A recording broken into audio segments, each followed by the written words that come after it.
Bom dia, turma. Na aula de hoje, o nosso assunto é sobre o lazer, beleza? Então vamos lá. O lazer, ele vem do latim licere, que significa ser lícito, ser permitido. É normalmente definido como uma série de atividades que se pode praticar em seu tempo livre, ou seja, naquele momento que não está trabalhando ou em tarefas familiares, religiosas ou sociais, né? É aquelas atividades que lhe proporcionam prazer. Então, nesse contexto, ele tem a oportunidade de relaxar, descansar e se distrair, exercer alguma recreação. É preciso não esquecer que, porém, que o lazer não é apenas um grupo qualquer de ocupações sem propósito algum, se não preencher o tempo livre do sujeito. Ele pode e deve, como uma animação cultural, ter uma conotação crítica e até mesmo transformadora da ordem instituída, mesmo que por isso implique em desconstruir antigos mitos e convenções. Tá? Dessa forma, é possível despertar o potencial criativo das pessoas, né, e incluí-las culturalmente e artisticamente nesse grupo. Sem falar que o lazer também está ligado ao âmbito pedagógico. Nesse sentido, se ele é exercitado corretamente, pode colocar em prática os 4 pilares da educação, né? Que aprender a conhecer e a pensar, a fazer, a viver juntos ou com os outros. E assim, portanto, o papel do lazer não é somente divertir alguém, mas vai além dessa vaga função, né? Além disso, é mais complexo definir o lazer, pois ele pode estar ligado a um campo profissional de uma pessoa, como, como por exemplo, jogar bola pode ser uma atividade ligada a esta esfera, para qualquer um que nela encontre prazer. Portanto, o indivíduo deve aderir a essa tarefa de forma voluntária. Desculpa. Mas se o indivíduo é um jogador de futebol, então como essa questão ela se resolve? Né? Se o futebol para algumas pessoas ela pode ser lazer, e já com uma pessoa que tem o jogo de futebol como uma profissão, como é que o lazer ele vai se resolver nessa questão? Né?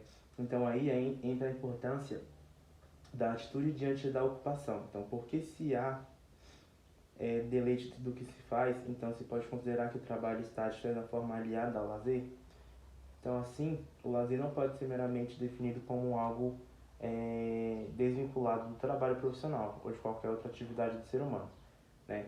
Então, o lazer também é comumente classificado como um lazer passivo e ativo, né? O lazer passivo é aquele que se aliena ao ser, né, e o envolve na teia consumista gerada pela indústria cultural, na qual o consumidor não passa de mais uma peça de engrenagem.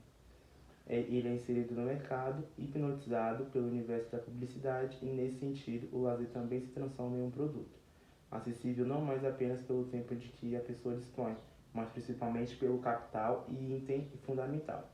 Tá? Dessa forma, sem a necessária educação dos sentidos, sem o desenvolvimento de um olhar crítico e seletivo, o ser humano ele fica à mercê da cultura de massa, né? Aliada fiel da mídia e da televisão e se vê impotente, incapaz de optar ou de censurar as inúmeras atividades a ele oferecidas.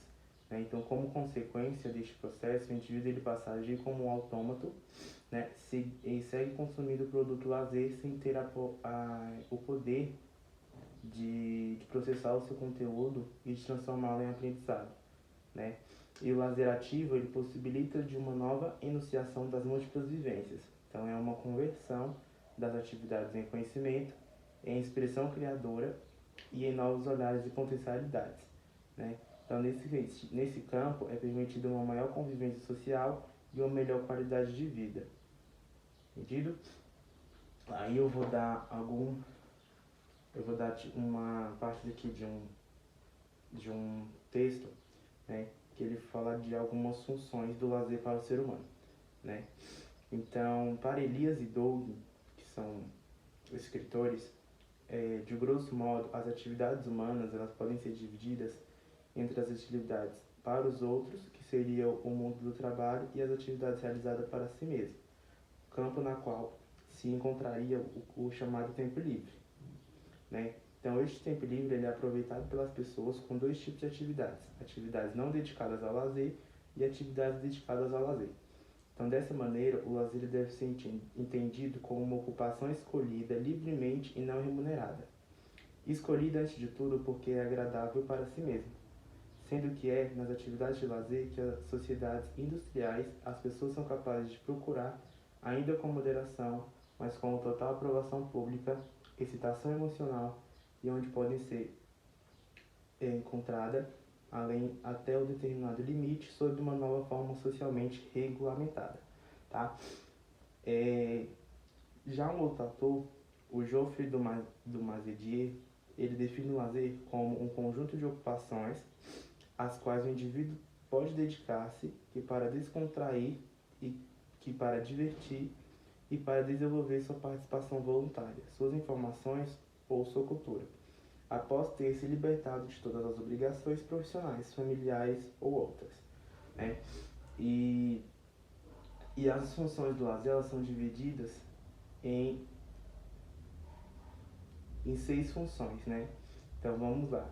Temos a função educativa, né, que ela é caracterizada pelo interesse próprio, dirigido para a ampliação dos horizontes e horizontes mentais e em busca de novas experiências, de novo conhecimento. Temos a função de lazer, função de ensino, né, que ela é caracterizada pela assimilação ou aprendizagem das normas culturais, de ideais filosóficos ou políticos, das normas de convivência social ou de comportamentos.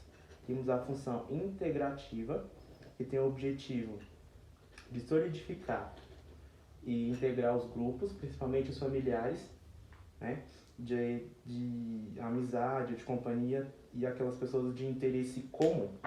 Né? Temos a função recreativa, que busca compreender atividades relacionadas com o descanso psicológico e físico. Né? Temos a função cultural, que ela refere-se à compreensão e assimilação dos valores culturais ou à criação de novos.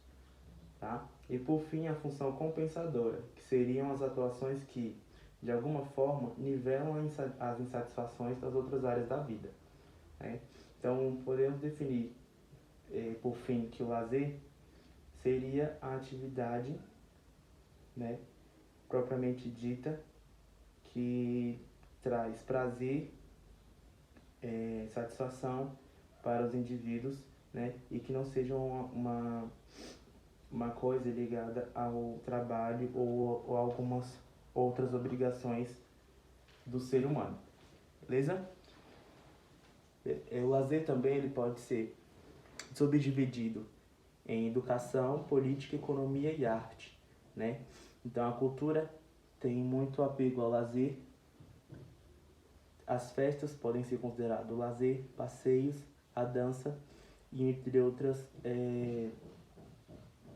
características, né, do lazer. Entendido? E uma coisa que eu não falei é que o lazer ele foi iniciado, né, lá na Grécia Clássica, onde os indivíduos já procuravam atividades prazerosas para eles, né, e foi aí que eles caracterizaram o lazer como uma atividade livre, né, e prazerosa que seja diferente de trabalho, beleza? Então, tá aí a aula sobre lazer, tá bom? Qualquer dúvida, estou à disposição.